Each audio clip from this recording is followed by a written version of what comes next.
بسم الله الرحمن الرحيم. ايه البرد ده؟ يلا قوموا اتنشطوا زي انا ما عملت، واعملوا بقى حلة شوربة عدس، انما ايه تحفة. يلا اتفرجوا معايا هعملها ازاي، ان شاء الله تعجبكم وتنفذوها.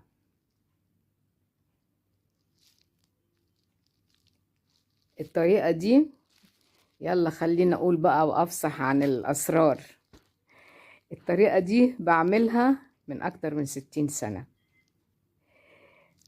امي الله يرحمها كانت تعبانة في يوم وكان برد قوي، راحت قالت لي يلا ادخلي اعملي لنا شوربة عدس. كان عندي ساعتها اقل من 10 سنين.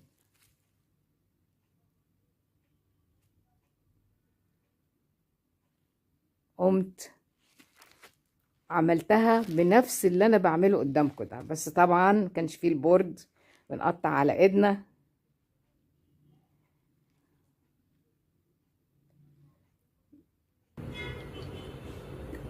الخضار اللي بيتحط فيها كوسة، جزر، بصل، طماطم، توم.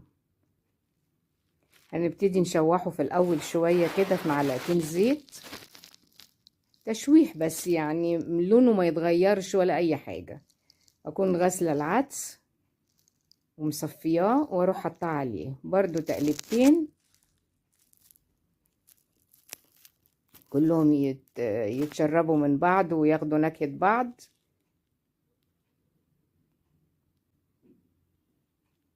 وبعدين احط بقى الطماطم اخر حاجة.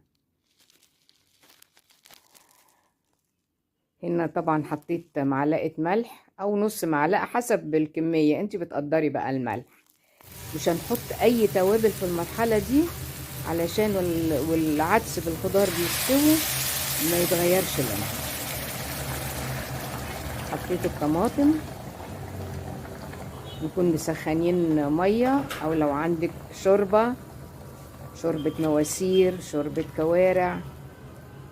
انا عايزاها خفيفة بصراحة، فروحت حطيت مية مسخناها.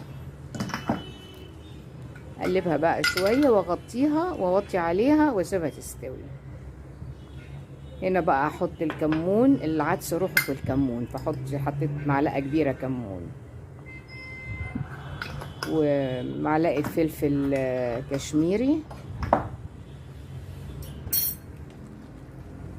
وربع معلقة فلفل اسود كفاية. بس ما بحطش توابل، اي توابل تاني خالص.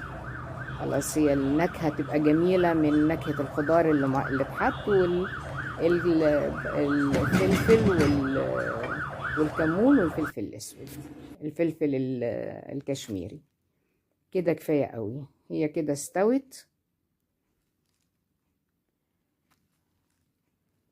هضربها بقى بالهاند بلندر. طبعا زمان ما كانش فيه هاند بلندر، كنا بنصفيها بايدينا، نستنى لما تبقى دافية ونقعد نصفي بايدينا. بعد كده كان في اختراع مصفى غويطة كده وليها دراع يلف، نحط فيها الحاجة اللي عايزين نصفيها، طماطم، بصارة، عدس، ونفضل نلف فيها وتنزل بقى هي وتحجز جوه بقى التفل بتاع الخضار او اي حاجة احنا مش عايزينها تنزل. هنا بقى انا هعمل لها هحمر لها بصلة، يعني خليها لونها ذهبي. معلقة سمن بلدي كبيرة حلوة كده،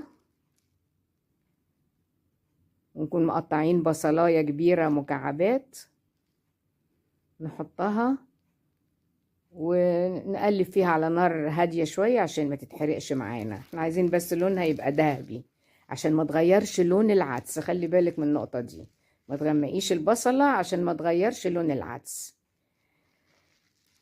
هوريكم هنا حاجة غريبة قوي، معلش انا مرضتش احذفها من الفيديو علشان الصدمة اللي صدمتها.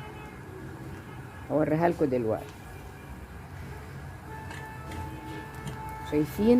شايفين الرغاوي دي؟ للأسف السمن ده أنا أول مرة أستعمله، من كتر كلام برامج الطبخ زبدة المصريين، زبدة المصريين، واللي بيقدموا برامج الطبخ يطلعوا يشكروا فيها. انا قلت اكيد صادقين يعني، مش معقول هيكذبوا. انا طول عمري بقالي 30 سنة الحارس بتاع العمارة من ارياف الشرقية، كل سنة في طوبة يجيب لي الزبدة وسيحها تبقى تحفة. في حياتي ما شفت سمن بعد ما الزبدة سيحها واخد السمن اجي احمر بيه حاجة يعمل لي الرغاوي دي. ايه بقى اللي في الزبدة دي؟ انا مش عارفة بصراحة، ولا مطلعة ريحة سمن بلدي ولا اي حاجة. هي زبدة جاموسي وسيحتها تبقى سمن. الله يسامحهم، الله يسامحهم. وجايبة كمية كبيرة اعمل بيها بقى معجنات، اعمل لكم بقى بيها فايش، بلاش اسخنها قوي كده. اعمل فايش، اعمل قراقيش، اعمل كحك. بس يعني حتى مش مخلياني مش عارفة اشوف البصل هو بقى لونه ايه.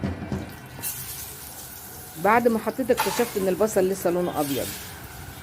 مش عارفة ايه الرغاوي اللي على السمن من فوق دي. المهم يلا، تجربة وعدت. بس يعني نصيحة مني من ست كبيرة وما بتكذبش، اوعى حد يجيب زبدة المصريين دي.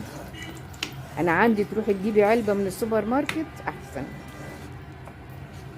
انا كنت بجيب البقرة الحلوب كانت احسن، انما الاساس عندي هي زبدة الارياف، الفلاحين فعلا يعني، البلدي، الزبدة الفلاحي، سواء بقري او جاموسي، بس انا بحب الجاموسي. عموما كده خلصت الشوربة، نصبها بقى. شايفين لونها جميل ازاي؟ تحفة والله، وطعمها طلع تحفة يعني. لو كان السمن حلو شوية كنت مش عارفة هقول عليها ايه، بس هي حلوة، حلوة والله.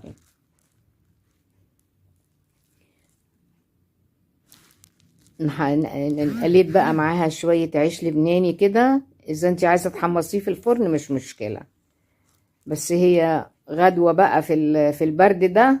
دسمة دسمة بقى، هنعمل ايه؟ مش دسمة قوي يعني، بس يعني ماشي الحال.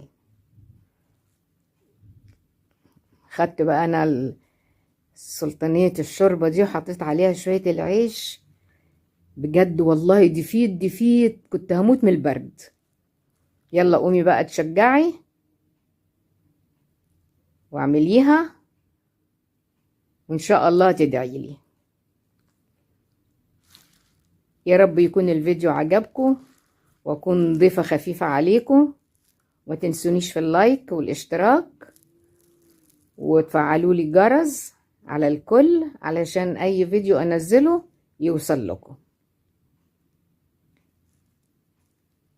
اسيبكم بقى مع الشوربة الجميلة دي، والف هنا وشفا.